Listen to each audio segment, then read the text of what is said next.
Okay, go ahead. Good morning, Niskayuna. We are at our Economic Development, Historic Preservation, Environmental Conservation Committee on the first day of September. And do you have anything from the public this morning? I did not receive any comments. Okay, I guess we can do attendance. So we have Dr. Horton, Chairman Delarada, Elizabeth Greenwood, Jean Cody, Elena Finnan, Kevin Walsh, Mark Storty, Ray Gillen, attending from Metroplex, Jamie Puccioni, and Trish Brigani. Very good. And I understand we have a presentation from the fine people at Metroplex. Mr. Gill? Well, let me do just a brief introduction. I've actually lived in Muskegon since 2003, and over the last couple of decades, we have seen a transformation in Schenectady County, not only in the town of Muskegon, in the city of Schenectady, but throughout the whole county. And there's been no one individual who is more instrumental in that transformation than our guests here. So it is certainly my honor and privilege to introduce the chair of the Metroplex Development Authority, Mr. Ray Gillen. Let's give my hand. Tough feeling to live up to. Not a Friday morning before Labor Day, but thanks for having us here. I want to first thank Doc for his service on the board and the supervisor for appointing him. He's been a great member. Also thank previous board members, so Mr. Bill Chapman and Volko, formerly Mac, who was really one of the founders, founding board members in Metroplex. So thank you for your service, and Doc's been a very active and engaged member, represents this unit really well. Love working with the supervisor, the town board, and the plan inspectors, phenomenal board under our team, Mr. Walsh, and it's just a great group to work with. And want to introduce Mark Storty. He's a superstar at the county planning office. And when I get involved with a project with the town, Mark is right there and plays a key instrumental role. And it's one of the most respected people in the county. So I just wanted to take a few minutes and kind of do a helicopter ride around the town with a focus on economic development. You probably look at all these things from a slightly different perspective, but I just wanted to kind of focus on economic development, some of our work, some of the things we're looking at now, where we're going. Next slide. Yeah. What is Metroplex? So we're a state authority. It's kind of odd. We were set up by the state legislature, but we're controlled locally. Folks like the supervisor appoint our board, the county legislature appointed me. So we have local appointments in control, even though we're a state authority. And we basically cover all the commercial areas of the county, but there was certainly a focus on downtown when we were set up. Niskayuna, like other towns, I think Mr. Chapman led this effort. Initially, only parts of Niskayuna were included in the Metroplex service territory. The town, and so as the Glenville, as Rotterdam, expanded that to include the entire footprint of the town to give us the flexibility to work with you on projects as needed. The only exception to that is Duanesburg and Princetown, and I apologize for misspelling Duanesburg. I apologize, bad mistake, Mark. Sorry, but they have basically they're really rural in nature, and we have good working relationships out there. But our role there is confined to some very selective commercial corridors. We do not deal with 1 and 2 family properties. That was defined in our statute. Well, we have the land bank, which we'll talk more about in a minute, that allows us to get involved with some of the neighborhood development projects. Thank you. Our big thing is we're a team. When I came in 2004 from the state, and I grew up in Schenectady, Schenectady had over 30 economic development groups. It's crazy. They all followed each other. It was a mess. We have what we call a unified economic development team. I run the county planning office. Mark really runs it, but I try to stay up. We work together. It's about a team. It isn't really one person doing anything. It's the people in this room and supervisor and her staff, and everyone tries to work together on economic development projects. That's been key. We live by smart growth principles. Keeping open space and green space is critical to our mission. We're a small landmass county. We have to keep all the land, open land that we can. We run the ag district, which is a great tool to preserve open space. Protect the aquifer at all times. That's our biggest resource. I always say 50 years from now, people aren't going to ask me to talk about the bow tie cinema or the casino. The aquifer is our secret weapon. We can talk more about that if you want. Trillion gallon aquifer, one of the best resources in the world. Really stepped up efforts to protect it. Our focus is really developing existing sites and brownfields versus open space. Again, our mission, one of our important missions is to restore the core, and that helps everybody. You can't have a rotted out core of the city and have prosperity around it. And reconnect to the waterfront. People like to be around blue and green stuff. Economic development is not complicated. So people like to be around green things and they like to be around blue stuff. And we don't have an ocean in upstate New York. A lot of the country has migrated to the areas closest to the oceans in this country. And so from a planning perspective, anything we can do to connect to the riverfront, we're talking about that, Councilman Del Rada, before we started the meeting. It's just so important. And we've done a lot there together. We don't give money to companies. A lot of people think, how much you give that company? We don't give money to companies. We invest in capital projects, construction projects, infrastructure projects that create sales tax, bed tax, property tax, and jobs. So it's a circular thing. The more projects we do, the more sales tax we get. The more sales tax you get, the more sales tax you get. And the more money we have to invest, the more money we have to invest, we create more jobs, create more sales tax, and girls. So the basic funding stream is we get 0.5% of the 8% sales tax is dedicated to Metroplex. Of the 0.5%, and I got a D in 11th grade math right next door, so this is always something that I have to work very slowly through, is 70% of that comes to us to invest. The other 30% goes directly to the towns. And in 2022, Niskayuna received 1.23 million, which is more than any other town except Rotterdam, which is larger from a population basis. And it's the highest amount since Metroplex was started, because our sales tax collections were at record highs. And since Metroplex was started, Niskayuna has received almost $20 million from the Metroplex tax, some people call it. Next slide. Some of our recent projects, our biggest win in last year, of course, Momentum. I remember when the supervisor took office, I came in almost one of the first days and said, bad problem. Sorry, you just got in the door, but SI Group wants out. Go to the next slide if you can. Their new CEO, they changed ownership from family ownership to corporate ownership, and they wanted to change the culture, and they did not want to operate that facility with. We all grew up in Niskayuna looking at that beautifully landscape lawn and how great everything looks there. But the reality is they wanted to change the culture and they wanted to sell that site and move the jobs. So we were really concerned. I really fretted this with the supervisor. There was times when SI came perilously close to donating the property, and some of the groups they were looking at donating it to did not have the capacity to keep the property. So I saw very clearly we'd be driving by if we had Gulf Field. It would be overgrown, the building would fall into disrepair, go up to tax rolls. I mean, we came perilously close to that happening, but we worked really hard. It was one of the most challenging. I've been doing this for 40 years. I hate to admit it. There are a lot of issues I can get into. I'm boring with all the details, environmental concerns, liability issues, all kinds of things. But in the end, we were successful. Momentum has moved their global headquarters there, 200 really high-paying jobs. And we moved SI Group to Mohawk Harbor, where they just opened their new offices. A lot of those folks live in town, so they're able to stay in the community. Momentum is also planning to do a $10 million R&D facility that they're going to construct at the site.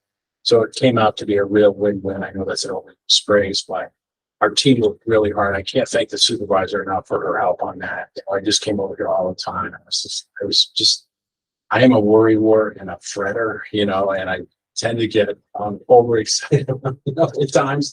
And that one was a stressor. That was a stressor. I just saw the potential for that facility to really fall apart. And I think that would have really bad impact on town residents because we all grew up driving by that and Michigan R&D, GMD and Capital, and all of them are so beautifully maintained that if that went to sea, it would have really been a problem. Yeah, that was a game changer, right? That could, if that didn't happen, it could have, they would have gone the other way, 180 degrees. Yeah. Could have, loss of jobs instead of gaining jobs. Exactly. Dilapidated buildings instead of getting them rehabbed and then moving the group to downtown Mohawk Harbor was obviously. So, well done on both supervisors, did a really good job on that as well. That was amazing. Thank you, John. Yeah. Ray's been a great partner. Yeah, I was very fine with Laura and the whole team and got their approvals through and fantastic. So thank you all. E1, they're starting their $8.5 million expansion this month in September. It was a little delayed. But we should talk more about E1. E1 develops sewer systems that drain sewer, which is really important to places like the lake floods and rocky ridges and Rivers Ledge, where it's places where it's hard to bring sewer. So sometimes people don't have sewer. So they have creaky septic systems that leak into the lakes. And E1 all around the world creates these fantastic sewage grinder pumps that allow you to do sewer in places that sewer was never possible before. People are like, well, no one wants to talk about sewer, right? It's a new, but it is a really important green manufacturing company, and they're right here in Niskayuna, and they're going to be adding jobs. It's going to push them over the 200 job mark. And of course, they have their campus right across from Momentum. Niskayuna Commerce Park is something that Metroplex helped to develop. I'll go to the next slide if we can. We built a road and the other infrastructure to get that going. Army Reserve Center, they're not going to move migrants to the Army Reserve Center. I think that was some intern saying, here are the federal properties that are within a 3-hour radius of New York City. I mean, there's no room there. It's a office facility. One of the nice things about that Army Reserve Center is it looks like a corporate office building. It came out really nice. We have Trelleborg there that used to be Automated Dynamics. We recruited them, nice 30,000 square foot building, high-tech manufacturer, ceramic technologies. Unilux is there with a 67,000 square foot building. We recruited them from Toronto way back. And we have about 100 acres that are still available there for development. And we're very careful. We don't want high volume, traffic there. We don't want a lot of truck traffic. We're very picky and choosing. We're very grateful to the Blessed Group for working with us to bring the right kind of companies there. We want another Trelleborg size building, 30. And again, we go through all the planning, all the reviews here, but something nice that fits with the character of the park and with this unit. There's a great site behind Trelleborg that would work well for that. The other thing is, if you just go back for 1 minute more, I apologize. So you see Trelleborg is the white box on the right side at the bottom. They're an international company, thanks. And then Unilux is up there on the Reserve Center. But the long building, you see the track in the back, that was a tank testing ground.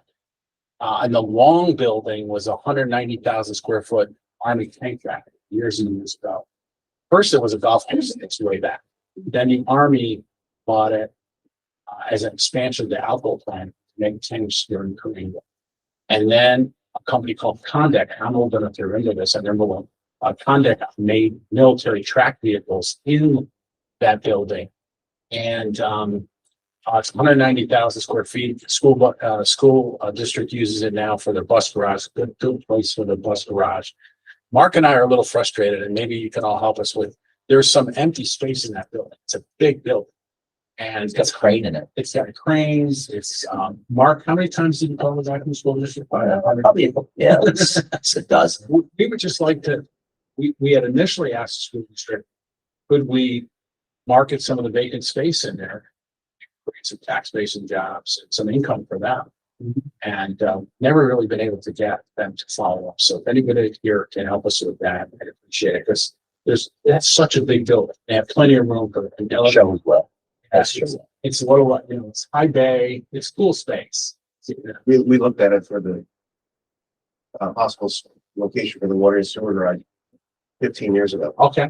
Yeah, it's a huge building. It's 190. Big open space, but top high. Yeah. So we'd like to, it's existing building. I mean, we wouldn't want to build that today, but it's there.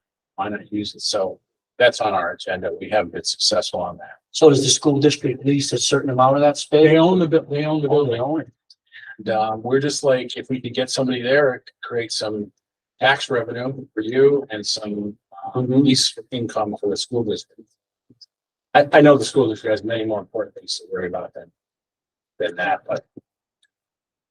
Okay, Apple, again, I want to thank the supervisor. I think we just had a really good outcome on this whole F complex thing, which I think, you know, what's interesting is that like the momentous stories in the paper one day, that the successes are talked about for 15 minutes and the problems in the community are talked about for 6 months straight. But this thing, you know, the outcome, I thought was a really well public. You hit the next slide, sorry. Yep. The public process was really good. It's a beautiful picture. Yeah. And that's a Gazette credit. I apologize, I should show the credit on that. But it went through the process. I remember it was a very snowy night at town hall. It came out and supervisor met with them right out of the box.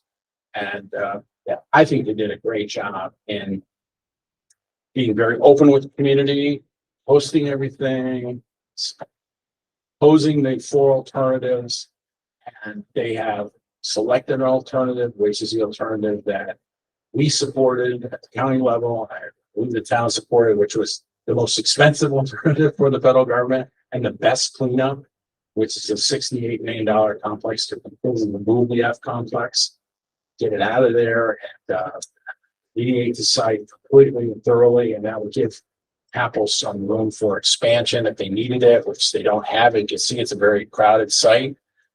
So that just came to a conclusion the other day, and if people die, it really seems such a good I mean, the federal people involved were just terrific, you know, very responsive, and they said, this is the process. We're going to be open with the community. Like, here's the 4 things we can do. What do you think we should do? Great process. So, and again, well done by the supervisor. So this is GE Global Research. You know, on the top of the screen there is Momentive. In the middle is an interesting facility that's off of Balltown Road, which is the Energy Learning Center. GE teaches people there how to operate equipment for the renewable energy industry, wind turbines and other things. They used to teach people how to operate gas turbines there. Luke Smith was supervisor. They built that high bay building in the back there to train people. That was so controversial, but it was good. You can't see it from the road. I kept saying that to Luke. You can't see it, but it was a fairly high structure. But they train people on how to service green energy products made by GE. So it brings a lot of people into the community. And of course, the bike path is there, and of course, GERD, and just a world-class facility. Go ahead. The biggest, again, want to thank, I was really bothering the supervisor when she first got elected. Came in and said GE needed to build a 16,000 square foot building right away. And this, you know, they needed to understand the process. And again, that worked out really well. There was a lot of good input. We followed the rules, we followed the process. Laura and her team, supervisor, everybody worked together and they got their approvals and got built. They had a big customer who needed something done quickly and got done. And nice addition to it. The biggest business news story here, without a doubt, in the capital region in the last 18 months was the decision by all 3 GE businesses to continue to do their R&Ds.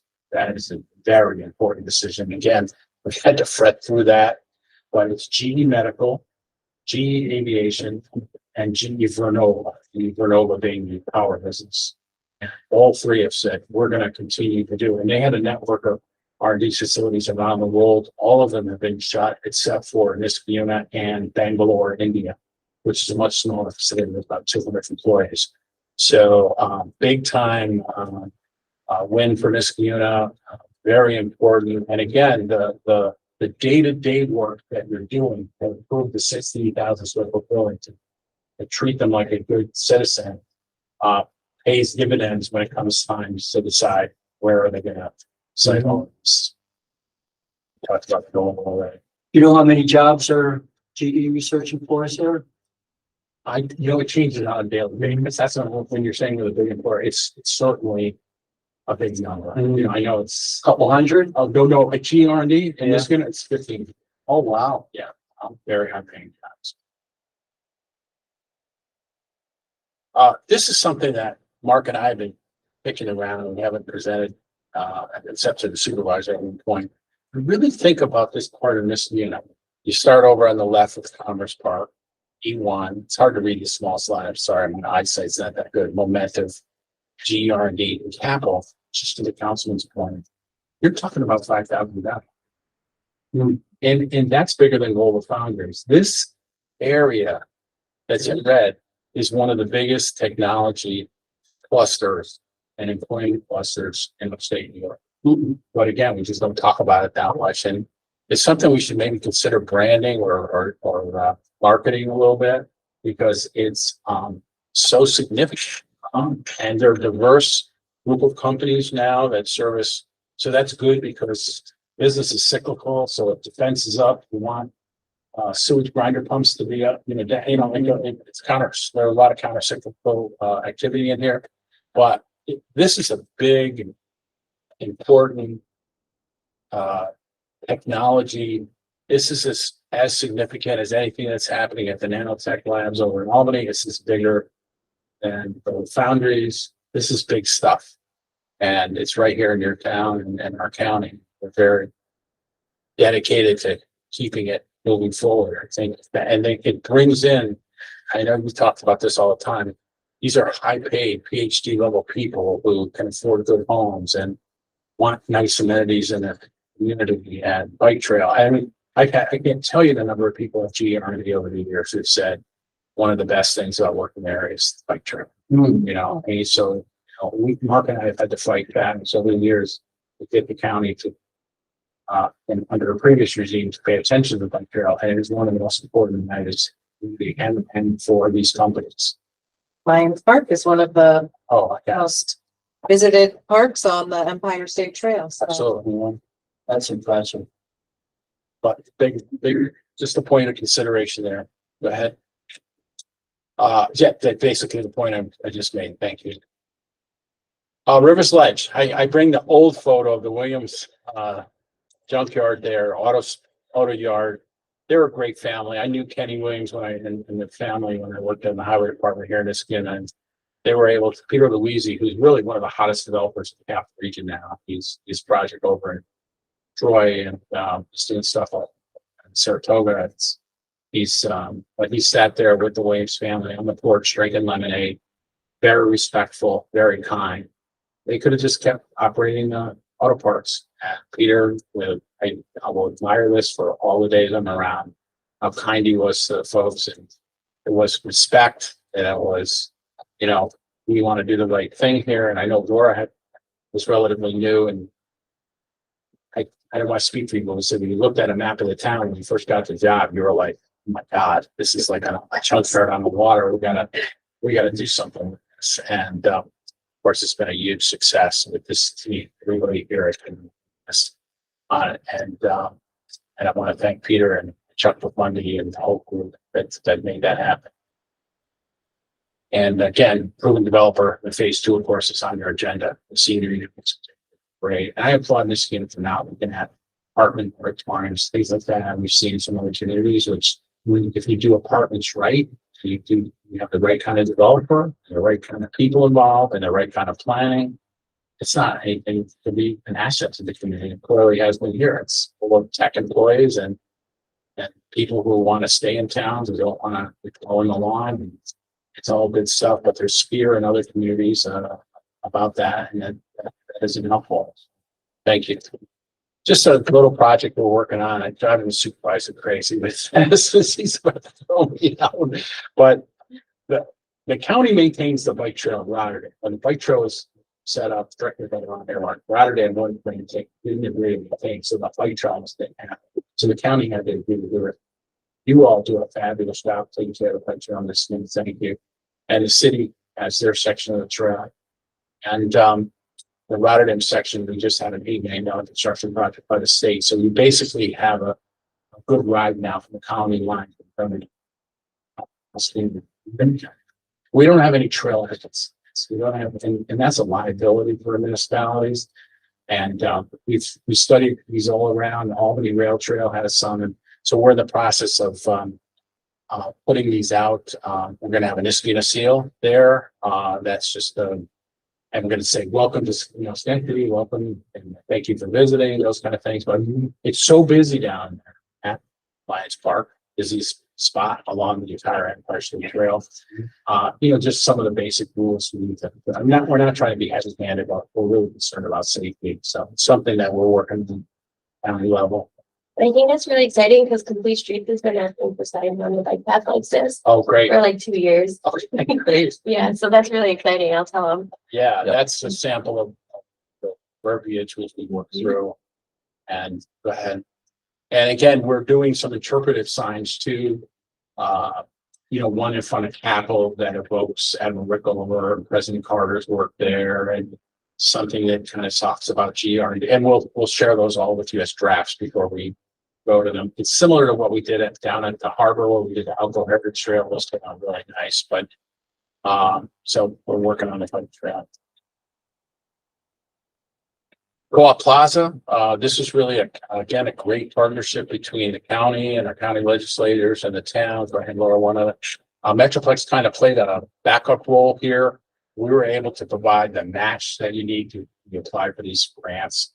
And also we provided money for the rear and the side. Jeannie, who lives in the town, and just retired, our executive director.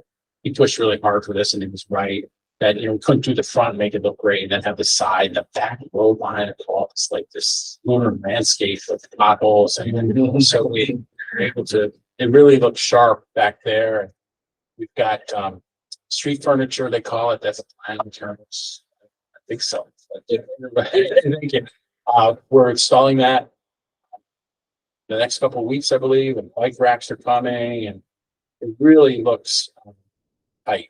It really came out good, and the county folks and the town, they were really the lead, but I think Metroplex helped in a meaningful way, and we should all be very proud that Co-op Plaza looks as good as it does. And we'd really love to see some of the businesses there upgrade the facade. We're actually, the co-op, even though the facade is really new, it's starting to, there's starting to be some issues with it. So they're going to actually come in and talk to us about some repairs. But that space next to co-op, we need a tenant for.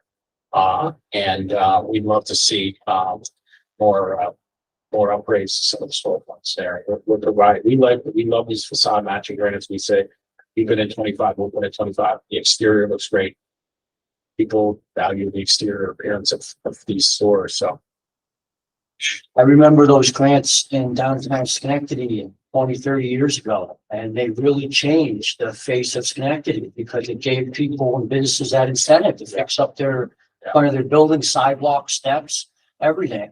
But Ray, that Co-op Plaza is a great example of the county and town working together. absolutely. And those businesses were not all on board, right? They were very worried about the disruption in their business, and everybody did a really good job with that. Businesses came around, and even Lang's Pharmacy, they weren't worried. They were worried about liability issues and the like, and everything's really falling into place. And when that street furniture gets set up, that really is going to make a difference. Great job. Great outreach, and again, we were in the back seat on this, but legislator Osterlitz, legislator Gata, legislator Constantine, I mean, they just made it a hurry. And you walk up and down the plaza with the supervisor, with the town staff. And it was a great example of how to do a good public infrastructure project. And they are upsetting. They are stressful. So. Yeah. ShopRite Square, again, we demolished the old Friendlies because it was too far gone. I know people remember that place fondly, but it also blocked the view of the center, and we got the owner at the time to sell it to us, and we recruited ShopRite there. When I remember Joe Landry and Kathy Matern, who was here. Joe did a fantastic job with Kathy and myself. Mark, and the ShopRite deal was not easy to do. The plaza was still empty. The only thing that was there was the Starbucks, which always did well, which at that time was next to the supermarket, and but it always did well. I remember showing it we were down to showing the Grand Union, which was the market, to insurance company for a call center. And the plaza was absolutely empty, but for Starbucks, which was full, with all kinds of ice cream kids in there. Everything was kind of odd. But anyway, we were very proud of Joe was a great supervisor and doesn't get a lot of credit. A lot of the things that he did with things like this that were behind the scenes that didn't get a lot of attention. And also the town board at that time was very, very helpful in convincing ShopRite to come, because that place had been empty for a long time. And now we're seeing the rest of the plaza fill in nicely. I mean, it's not perfect, but there's been a good effort and it's filling up. And if we can be helpful there, so ready to step in. But I didn't get to the volcano opening, but they're getting a lot of buzz, so all good. Yeah, and Chase Bank is taking 2 spots Yes. over there. Yeah, That's great. pretty full now. Yeah, it was, people forget and quickly kind of memory gets foggy, but we'd go to the meetings in this unit, I would get bashed. What are you doing about St. James Square? And it was a real eyesore for a long time, and we got through it, and it's all good. ODHAC, just to, kind of reiterate, in the next slide. Who was Oswald DeHeck? Was the Speaker of the Assembly, who was a Republican from Schenectady, which is, I think, the last upstate speaker and maybe the last Republican speaker. I'm not sure, but he was. How cool was it in Schenectady that we had the speaker here in the 50s? And the campus is really a state office campus now. It's a bunch of agencies are there. Group homes, administrative offices are there. There's daycare there, as you know. There is the computer center and the technology center for a couple of state agencies. It's really a mini state campus, and it's still an important employment center. If you could just go back, or I'm on mistake, the section in blue, the state basically said we would be willing to access that property and sell it at auction. My old agency where I worked for many years on Parsley Development actually was given that responsibility. And we looked at it with them, and unfortunately the cost of remediating the asbestos, that those buildings were built like in the glory days of asbestos. The cost of removing the asbestos and doing the remediation and knocking those down, because they're these oddly configured residential pods.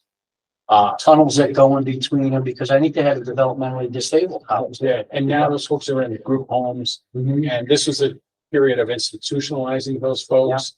And that basically the cost of fixing it, of getting a site ready there far exceeds the value of the land. So there just wasn't a lot of interest. I mean, it's something I think we could always look at again as property becomes more valuable and maybe interest rates come down a little bit, but we did play this out in full. I know there's a lot of discussion. I mean, it is a great location, but the rest of the site is used and is basically a big office campus for the state.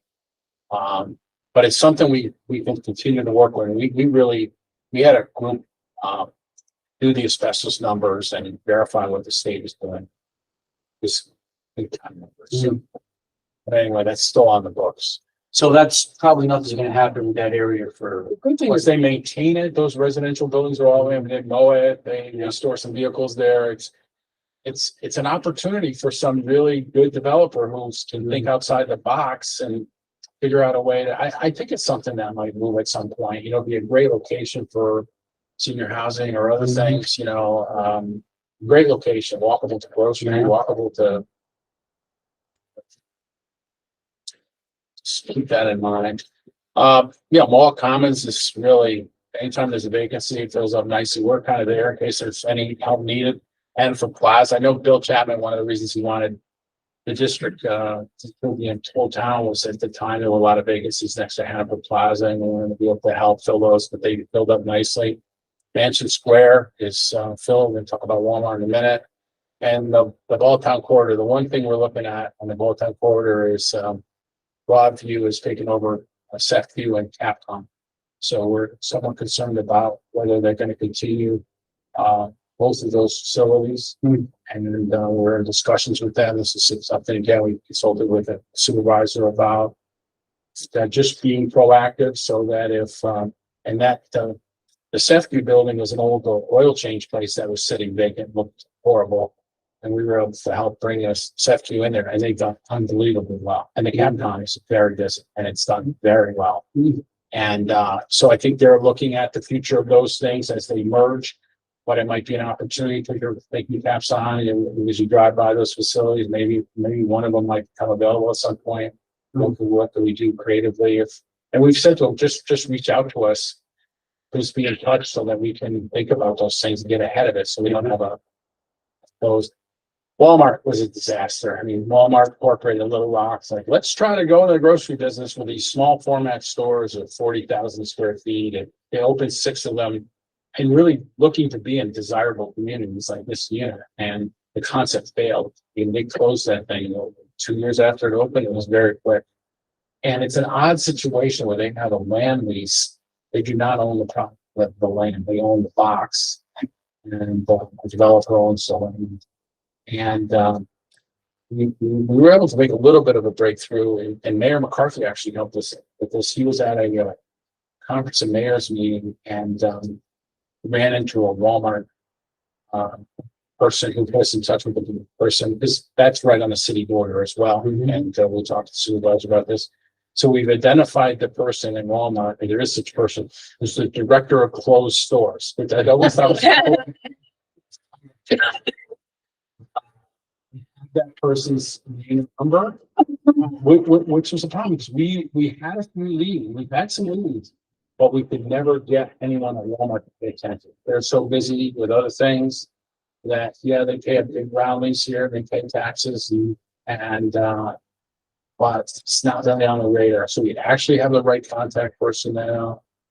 Love to get, and then fortunately the leads slowed down. We had a bunch of hot leads. We didn't have the right contacts, so we couldn't get any action from Walmart. Now we have the right contact, but the lead flow has slowed down a little bit. So it's something that, again, creative thoughts. It's a great box. It's a nice size. It has great parking, and the rest of Mansion Square is dull, and it's doing well. So you have the right person there. How big is it? Is it 40,000? 40? Yes. 40, 1 for So they're still paying a lease on it and Yes. everything yet, and wow. pay the taxes. Has it been 4 or 5 years now? Oh, more than that. More than- Yeah, right. Yeah, been a while, so that's that. Next one, we'll wrap up here soon. I love what we've got, this law office on Balltown, in front of KinderCare that is, you know, that I think is Robert, and there's a couple of the developer involved there. He's hoping to land a tenant for that space, so it's something to stay tuned. We love what they did with the Morgan Stanley building. Again, we weren't involved, but I just huge fan of the store that went in there because I was worried about that building. And again, a couple of developments percolating on Colony Line, you know, with the auto dealership and stuff, and we've been working with Laura and the supervisor. Hope some progress can be made there, and some accommodations and their involvement with Kevin. And I just think, you know, that's an area of the town that's retail right on the Colony Line. Most people don't even realize you're in this unit when you're there. And there's certainly some work that needs to be done there. So an opportunity to make some improvements to compromise financing. So I'm hoping that can all be sort of, it's been a lot of good discussions, and hopefully some good things will happen there this year. I'm almost done. We're getting going on. This gas station on Van Antwerp is really, I mean, and I know they came in with this big plan and we're gonna fix it, this is on the corner. Upper Union is important to the city. Right? So some good things is bad. I think Albany Met is great. A lot of sick people used to have to drive over to Albany. That's very hard to do. I know that when she was alive, used to drive over there, and it's much more convenient now. And It's great urgent care. it's fantastic. Yeah. We've visited on multiple occasions for sports injuries. And, But the gas station there it just detracts from the whole district. And I know the Rosado, yeah, it's just something I know the town is following that. Yeah, but they haven't support. A building permit for them, I don't think it's been issued yet. Yeah, Yeah. I hope they move forward. There's some, I saw the other building, if you're at the light, a stop sign, Van Antwerp Union, staring straight ahead, there's that vacant building. That is now owned by the group that has bought the old bank next door. And we're pressing that group to come out, be public about their plans for that location for the bank and to do something with that building, either knock it down or fix it. We've offered facade grants. It looks horrible. It looks really bad. And what bothers, I'm a person that looks at everything every day like I'm an out of towner because that's what investors come in and look around. And if you're stopped at that, it's not a light, but it's a busy corner and you're just looking at that building. Stared straight at and it's been neglected and we've been very aggressive with the owner of that property. And we have to do something there. That does not fit with the character of Muskegon. These not fit with the character of our community, our district.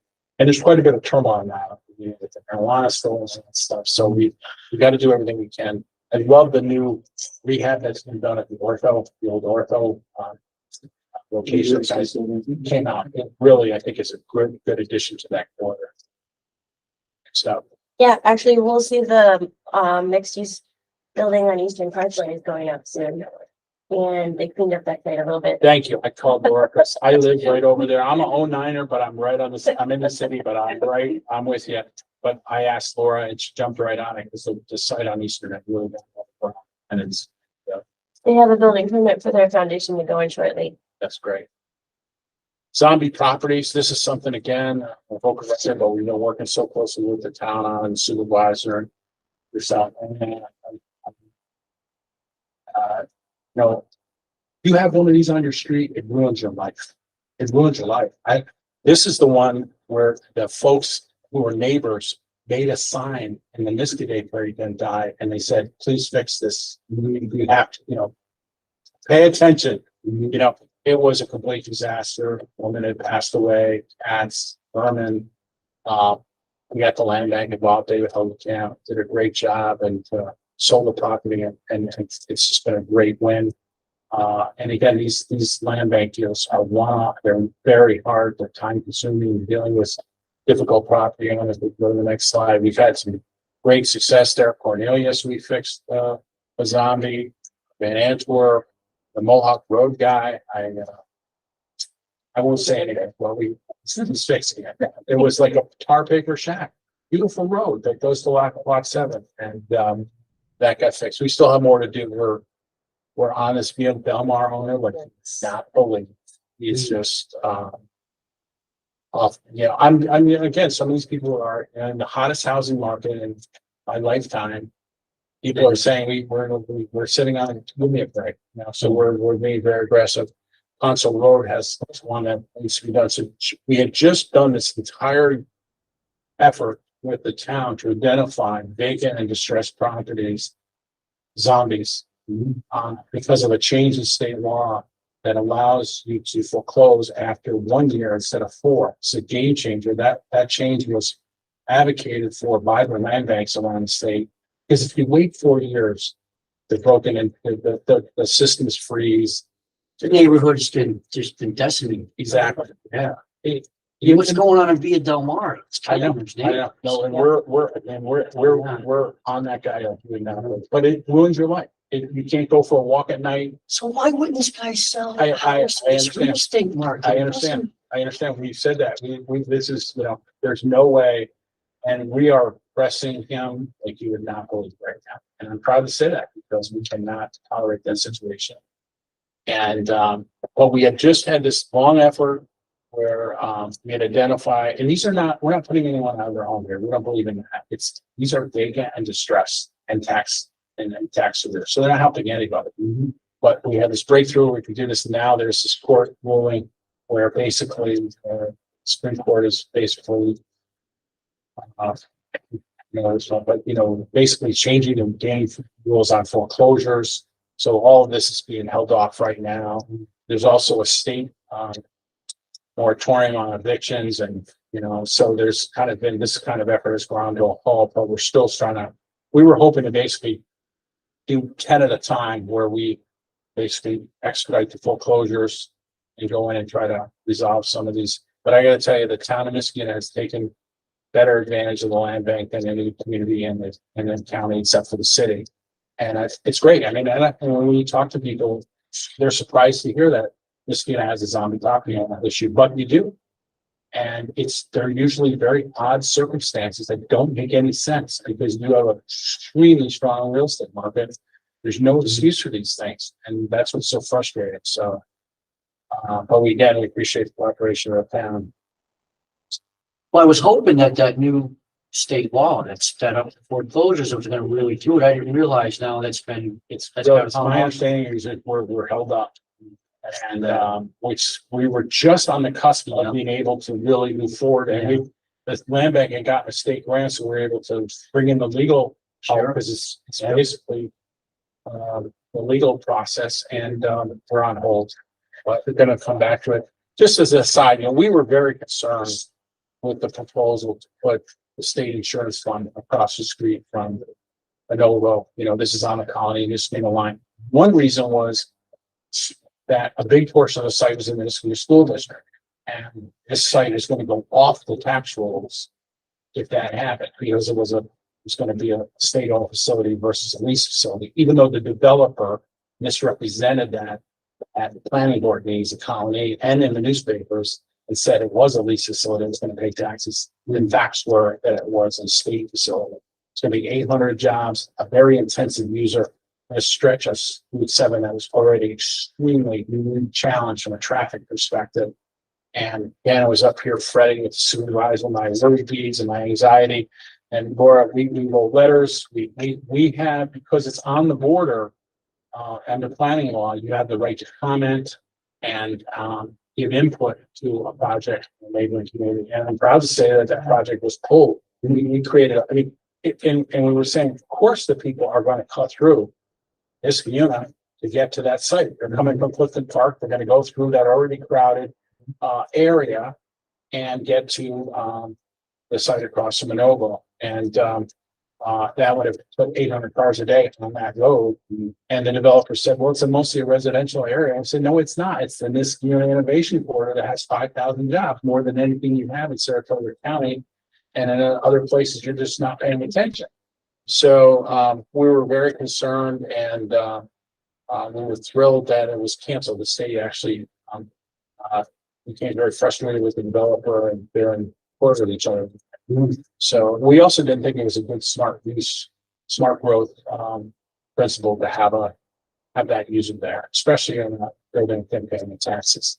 So there's a new proposal for that site that has kind of a mix of some smaller warehouses, something that we should still keep our eyes on. I know some of the neighbors are very concerned about that. I know Laura's up to speed on it, but something that, well, it's not in the town, it's close enough to. Thanks.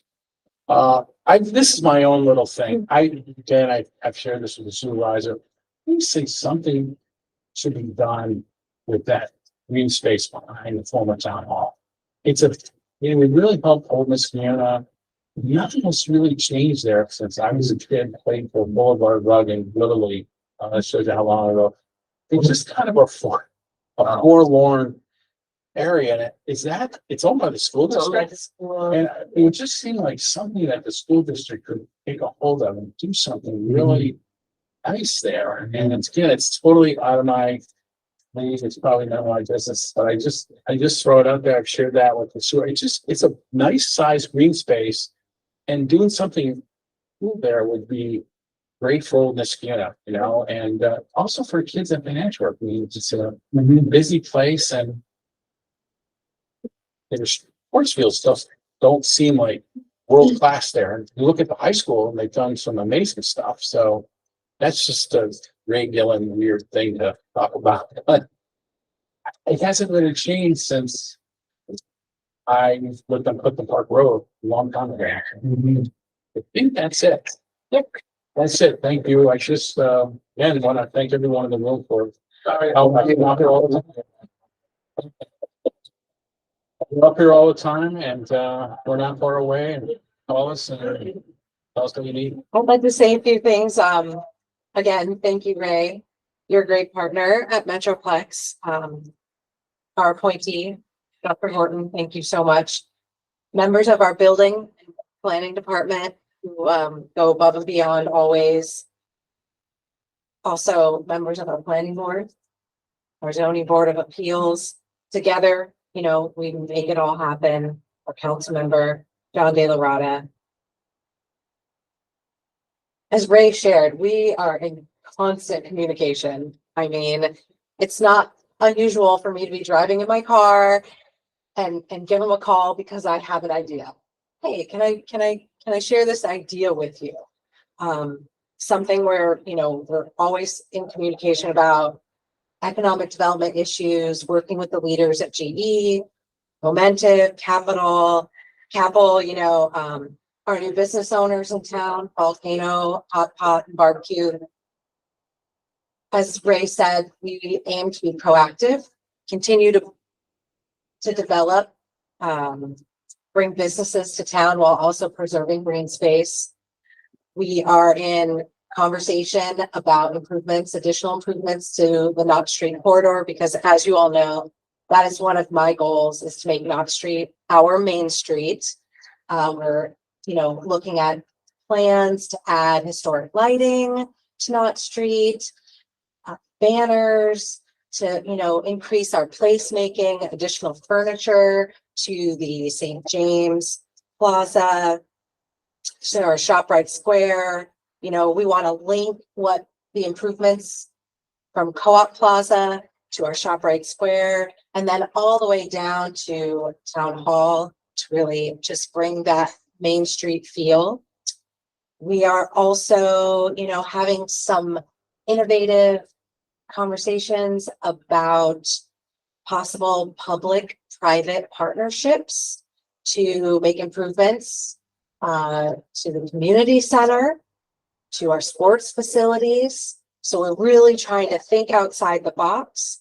We recognize that there are opportunities there, but there are also unique challenges. So, you know, Ray is a great partner, and Dr. Horton also receives calls from me while I'm driving in my car. You know, I've got a great idea. What do you think about this? Can you bring this to your meeting?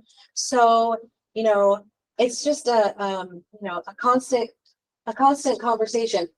Even at ShopRite, or even where do we shop? We shop at Hanford, and we run into each other, and we'll have conversations. So it's just, you know, we're having ongoing conversations, we're having discussions, really trying to think outside the box, innovative, and work together, collaborative. So I really appreciate everything you do, and for always taking my calls and helping me think creatively. Well, let's get on with the rest of your meeting. Thank you so much. Thank you for having us. Really, Thank it's you. great to catch up with everybody. Check Doc. And Thanks, Doc Mark. played on J Street yesterday with his baby. Nice. He has much more range and talent than I do. That's for sure. Thanks. I wish I knew about it. Thanks. That was Jazz on Jay. Yeah. Thank you for stopping by. Yeah, I've probably been to half of Jay's. If you go, I definitely go. Well, it certainly was a great opportunity to have. Yeah, that's great. All right, so where does that bring us? Okay, so I'll go quick through the rest. I really think that was good to get the catch up from market. Yeah. Lena and I were working on the non-binding resolution recognizing and supporting the quietness Niskuna initiative, but we just need a little more time. Same is true with combining the Climate Smart Communities Task Force and the Conservation Advisory Council. That ends up being slightly more complicated than we thought it was going to be. So I'm going to be meeting with Dart, who's unable to come today, next week, and go through the specifics of combining those two task force. We just want to make sure we do it right. We decided we didn't want to do a resolution without really figuring out how they were going to work together. And then I don't know if this will be combined with the resolution For CAC and climate smart communities, it would just be a separate one. But we do have a person who has volunteered for the Conservation Advisory Council.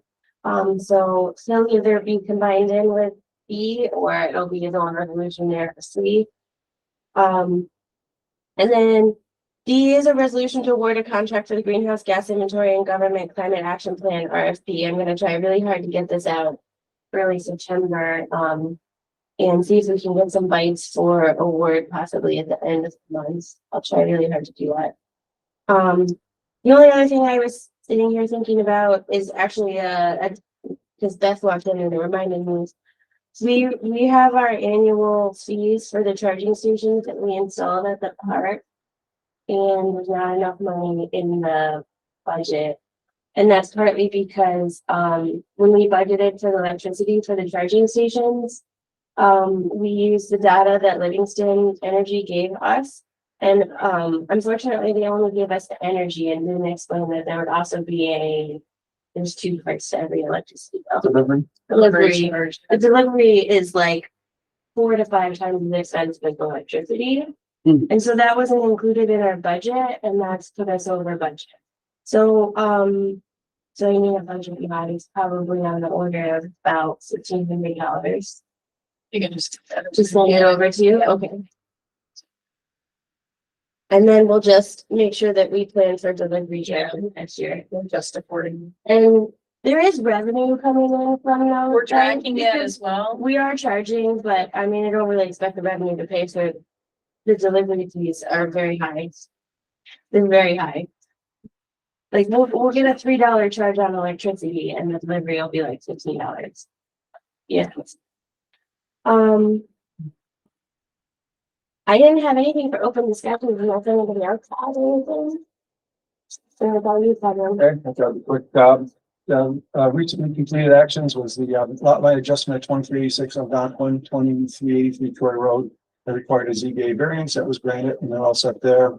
Things we're working on, 1900 Union Street, 1854 Union Street, that's also a lot line adjustment. The applicant has the opportunity there to modify their plan or the ZBA, so I think they're gonna be setting up a meeting with Laura to choose which path they're gonna go, possibly modifying the plan.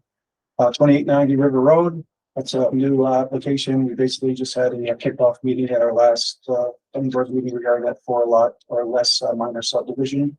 Troy Road, Brookdale, open item there is remove the remaining pod and approve a shed to go on site.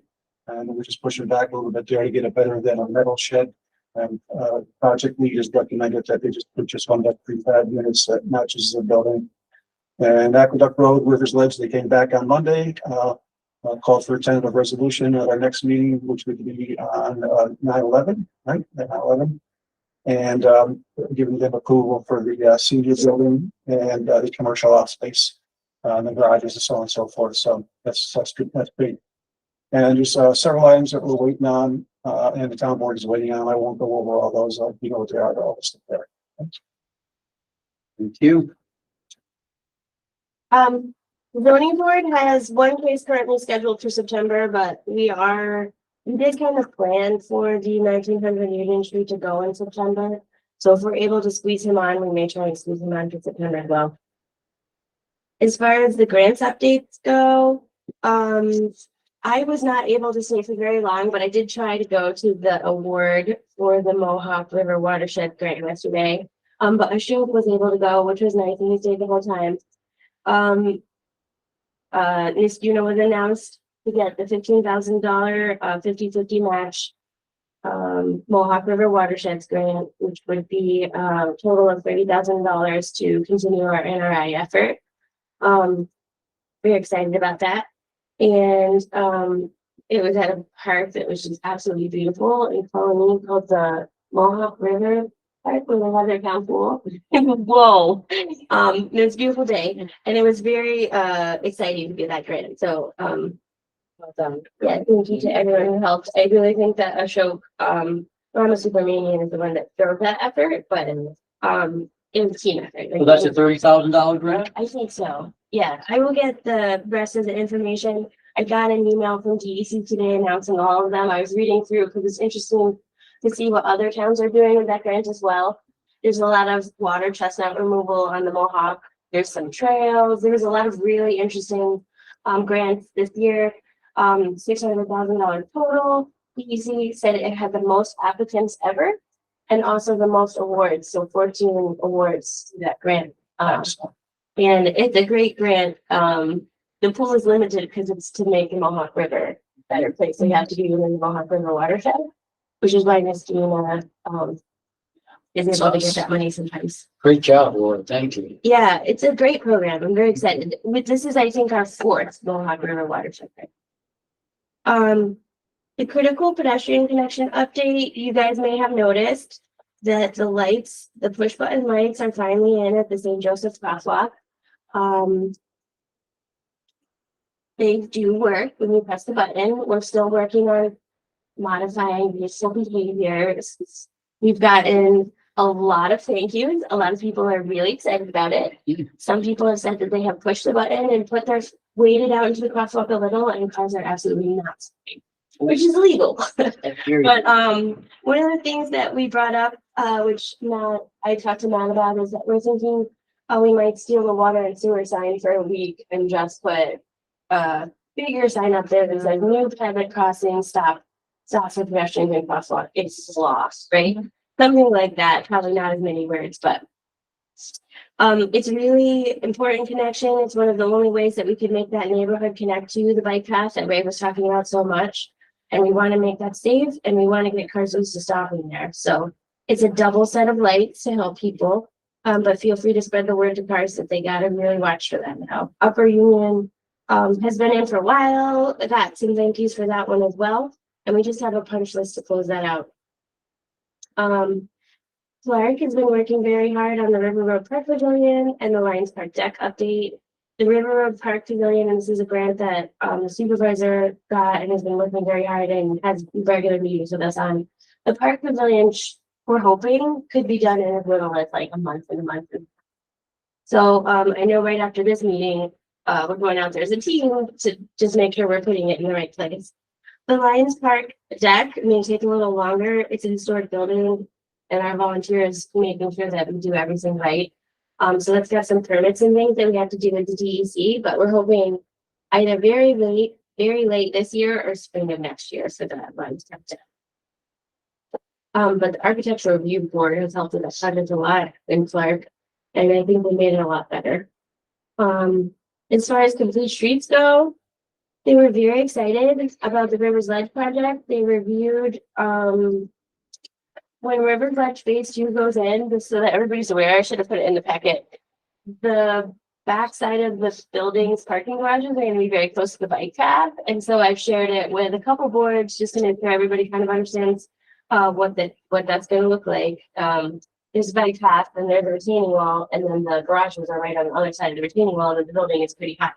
But the general consensus from everyone has been that the improvements at Rivers Ledge are worth it, and it's okay for that spot to look a little more urban. And yeah, I think really exciting at the planning board. They've got a diner lined up from the same owner of Bud's on J. It's going to be open for breakfast and lunch right along the bike path. So he's going to be biking along in the stop for lunch. And they're also talking about a potential ice cream place to take over once the breakfast and lunch place goes in. So I really think that that's going to be. Where was that being, Laura? At Rivers Ledge. Oh. Yeah, but so right now Rivers Ledge is north of the bike path, like between the bike path and the river. Yep. We're talking about a building now between the bike path and Aqueduct Road. It's a big building. When they start building it, you guys are gonna notice. But it's also going to have a lot of amenities for the public, not just the people who live there, and they're catering to try and make it stop essentially on the bike path for people who are biking long ways. Breakfast, lunch, ice cream, it's gonna be really cool. Very nice. Yeah, that's a great idea. Complete Streets was very excited about it too, had a look at it, they were okay with it. They've been working pretty hard with highway, police, and fire. I want to thank police for sending Detective Munger to the Complete Streets meeting. It's very helpful. Possibly shifting the demonstration project to Vice Rodeo Shero event in the spring. That may just work a little better because the the county is working on Grand Boulevard for, like things right now. So they may shift their attention to more of a bike rodeo, which has been very popular with residents in the past. City Council still, working on the Hillside Ave project. I'm gonna ask Ray again for the municipal for highway approval to get that going. And they pester me every time I see them to work on the master plan updates because they really want to finish those. Dart is, again, unable to come today, but I will be meeting with him about combining tasks with the climate smart task force. And, I'm hopeful that we can do that. It is more complicated though. There's a potential that it's even gonna be one more meeting. We really have to look through the details on that. The ARB, Architectural Review Board, worked pretty hard on Rivers Ledge just this last, meeting, provided comments to the planning board, which the planning board reviewed. I think that they got it basically to a place where everybody agreed. Yeah. Yeah, I think there's a couple little things to do before September 11th, but it wasn't a lot. The comprehensive plan committee, they're waiting on me to get the release of the survey. But one of the big things they're doing right now is they're meeting with Complete Streets in September to work on the transportation chapter. Excited about this change for the comprehensive plan committee. It's going to be called Transportation and Mobility. And so that's going to take into account ADA. It's going to take into account more emphasis on equal transportation for transit, by pedestrian, car, and then mobility. So that's something that they're going to be discussing together in September. Look forward to that. The building department. So the interesting thing, I didn't want to jump in. I want to say Metroplex and the Land Bank and Trish have worked really hard on that program that Ray was explaining to you about starting to foreclose on old buildings, especially like Via Del Mar and Console Road. And we followed all the steps and unfortunately just got stuck in the courts, but that doesn't mean that the town can't do its own vacant home registration outreach, which we did do. And we're working with Elena now on potential notice and orders under our own code. So this is separate from what Gillian was talking about, and it's kind of a two-pronged approach. If the county can work with us to foreclose on these buildings faster, that's great. But in the meantime, we're trying to make it as uncomfortable as possible for people who are sitting on these buildings by implementing fees that scale up every year for however long you had your building vacant. And we did collect from Via Del Mar, and they were very upset about it. And hopefully that helps them move the property more. But yeah, so what? How did you collect from Via Del Mar? Was it on the tax, $500. was it on a tax bill, or did they have to? No, They we actually, they get home code separate to ourselves, which we're allowed to do, under real property law, and it allows us to collect fees for vacant buildings.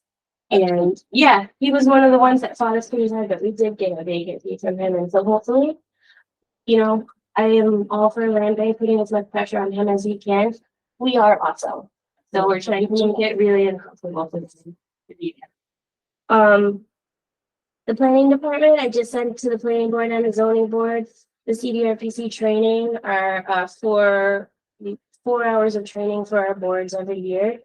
The CDRPC training is back to in person. I think it was in person last year too, right? Yeah. It's at Hudson Valley. It's on October 20th. It's wonderful training. There's a lot of different stuff in there. There's ethics and case law updates, but it looks like they're kind of focusing on tiny homes. So that'll be an interesting training. I know I already have a couple planning board people that I'm looking at. If anybody here, I highly recommend it. It's great training. Still working on the updates to the town official street map. Still working on the Console Road sidewalk, and I added one on here. Co-chairman Chapman really wants us to reach out to the people on Winnie Road.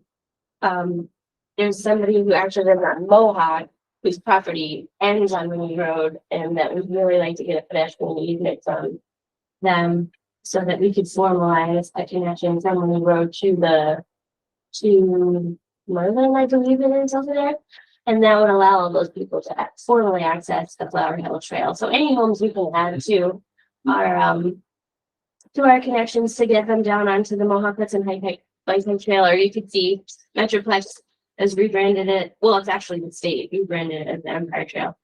Is that the that the water and sewer has? Yeah, That's- unfortunately, you can't use the water and sewer easement for pedestrian access. So what we'd want to do is expand it, then include. Goes from Wing to Valerie Drive. Oh, Yeah. Valerie, that's right, yeah.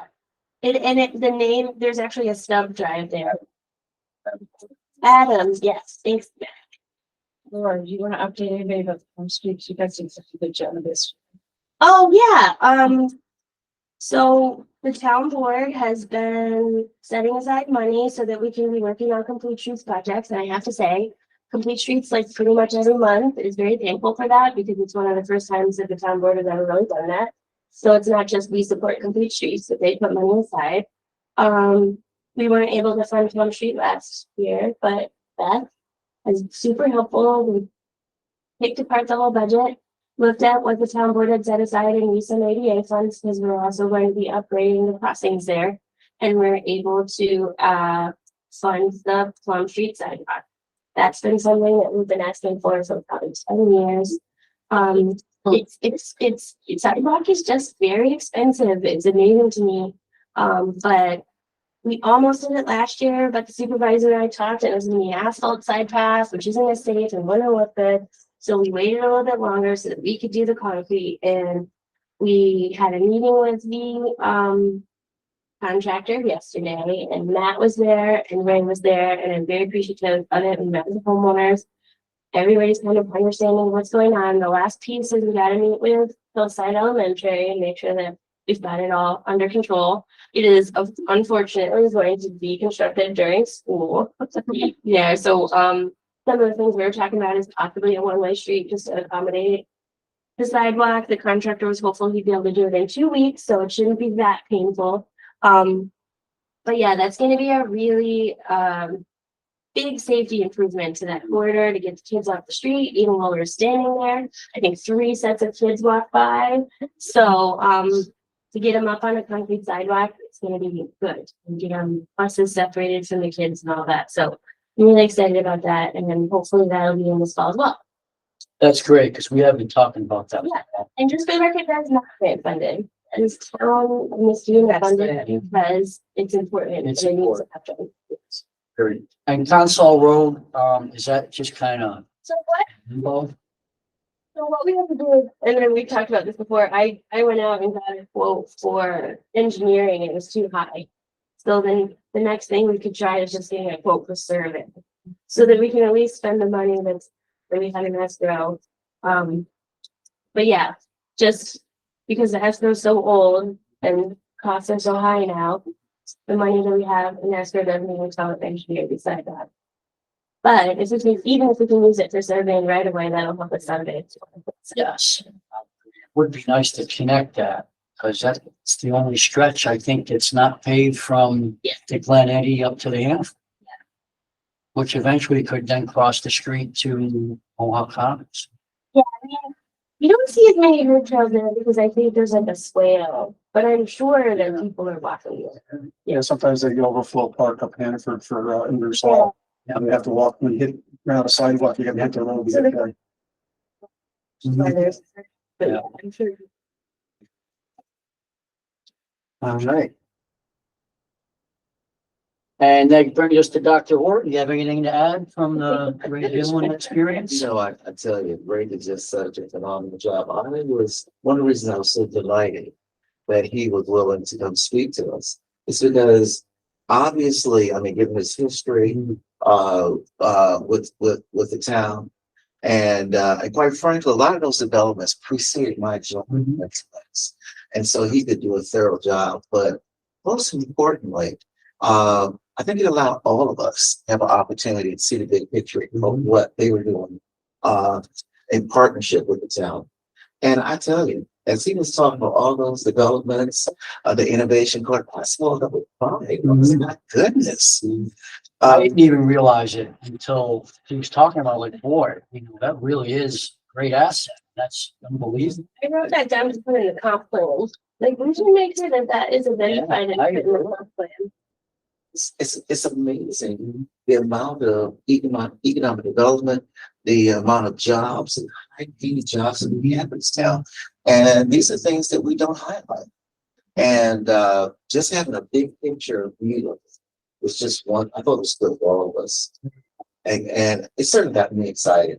And I think I don't know if we already have this. Do we have some type of organized tour of the town? Oh man, I said, I want to go around and start seeing all this. And so that's all I want to say. I'm just so happy he's able to do this. And we're fortunate to have such a partnership with the Metroplex. I think we also need to give a hand to our town supervisor who's working like to bring economic development here and To keep it here. and to keep it here. And I just want to just close by just simply saying that I just want to thank Jamie for appointing me to the Metroplex Development Authority. It's a wonderful experience. I love working with Ray and the rest of the group. So thank you. I'm just happy to represent the town. It was a good pick, Supervisor. Very good pick. And I'll tell you, I worked with Ray Dillon, I think in 2005 or 6, when I was on the off-track betting board of directors and what is now the Mexican Radio.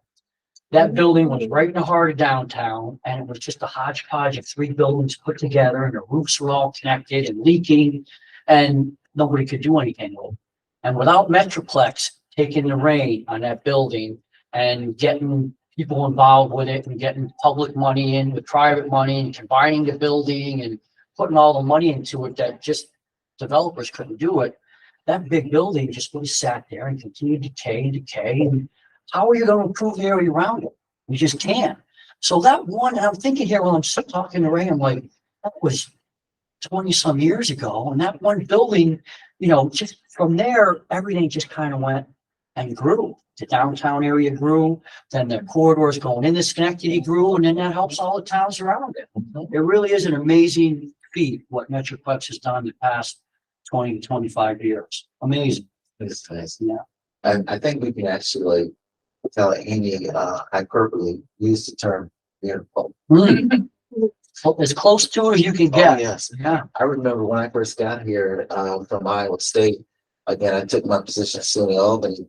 I just happened to take that drive down Central and turn to State, and all of a sudden, as soon as I crossed into Schenectady, it seemed like somebody just dropped a curtain of gloom over the place. But I went far to the downtown area, and it looked as if somebody dropped a bomb. I said, oh my God, let me turn around and get out of here. And now downtown Schenectady is just People want to live there. oh yes. It's just absolutely 180-degree turn. Uh, Without a doubt. Well, thank you all. Do we have anything from our legal department? Not really. The only thing I was gonna mention was the next steps on the vacant home registration violators, but Laura's already discussed that, so. Very good. And we don't have Mr. Brennan here. Do we have anything historically? No, he just said, he did actually let me know he couldn't attend. And the one comment he had was actually on the vacant homes because the historic preservation did those site inspection. And he just felt like some of those homes didn't seem like they needed to have been abandoned for so long. Like, it was kind of like what you said, Yeah. like, it would be nicer if they were caught earlier so that the historic preservation wasn't touring them to demolition. Not fully understanding the code, but just wishing, I think, or just wondering if there's a way that the town could intervene earlier to keep those guys a little more well preserved. That was kind of what they noticed when they did their site inspections. Okay. Is there anything else for the good of the order? Seeing none, I'll make a motion to adjourn. Second. All in favor? Aye. We are adjourned. You. Thank you. Yes, thank you. Thank you, Doctor. Oh, I'm sorry I missed you yesterday. I tell you, I do love that. I got my